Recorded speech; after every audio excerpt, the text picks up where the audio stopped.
સમગ્ર ગુજરાતની અંદર મહાનગરપાલિકા, નગરપાલિકા, જિલ્લા પંચાયત અને તાલુકા પંચાયતની સામાન્ય ચૂંટણી યોજાઈ રહી છે. ત્યારે આજે છોટાઉદેપુર જિલ્લામાં પણ 32 જિલ્લા પંચાયત, 150 તાલુકા પંચાયત અને 28 નગરપાલિકાના સભ્યો માટે ઉમેદવારી પત્ર ભરવામાં આવ્યું છે.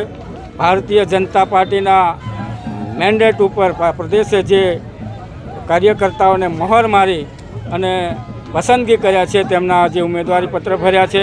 અને અમે આદરણીય નરેન્દ્રભાઈ મોદી સાહેબના નેતૃત્વવાળી કેન્દ્રની સરકાર અને ભૂપેન્દ્રભાઈ પટેલની ગુજરાતની સરકારની અંદર જે વિકાસના કાર્યો છે એ લઈને પ્રજા વચ્ચે જઈશું.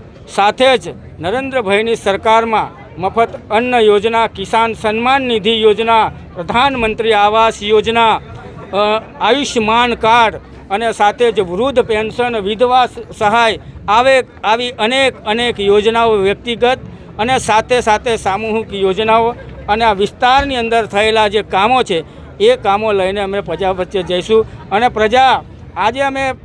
પ્રજા અમને સ્વીકારી રહી છે, ભારતીય જનતા પાર્ટીને સ્વીકારી રહી છે અને થયેલા જે કામો છે એના આધારે પ્રજા અત્યંત ખુશ છે અને સારો આવકાર મળી રહ્યો છે. ભારતીય જનતા પાર્ટીનું પરિવાર એકદમ મોટું વિશાળ પરિવાર છે.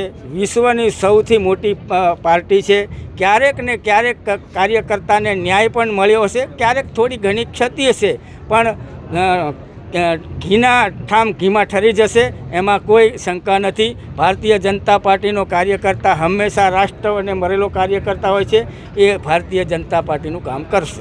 અનેક કાર્યકર્તાઓ જે અન્ય પક્ષોમાંથી આજે ભારતીય જનતા પાર્ટીમાં જોડાયા છે એ આ વિસ્તારનો વિકાસ જે થઈ રહ્યો છે એનું અનુલક્ષીને સાથે મળીને કાર્ય કરશે. આ વખતે 32 જિલ્લા પંચાયત ભારતીય જનતા પાર્ટીની હશે.